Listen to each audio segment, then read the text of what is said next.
How to find and delete all viruses on iPhone. First thing, open up your settings and scroll all the way down until you see apps and click on it.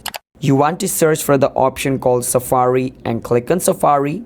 And inside Safari, you want to scroll all the way down and click on Clear History and Website Data and click on All History and click on Clear History at the bottom. This will clear all of your Safari's history and cache. Most viruses comes from like the browser, so doing that should fix it. If it's still not fixed, open up your settings, scroll all the way down until you see the option iCloud and click on it. Inside of iCloud, you want to click on the option Drive, click on that. Inside Drive, you want to click on Manage Storage.